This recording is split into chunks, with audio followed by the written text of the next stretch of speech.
మధ్యాహ్నం 3:40 ఆ టైంలో చేపల గుంట దగ్గరికి ఒక వేస్ట్ లారీ కనపడగా విలేకరుల సహాయంతో వాళ్ళ సమక్షంలోనే లారీని సీజ్ చేసుకోవడం అయింది.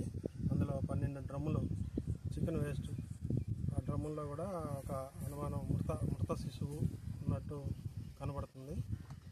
ఇది తదుపరి మా పై అధికారిగా తహసీల్దార్ గారికి తెలియజేశాము.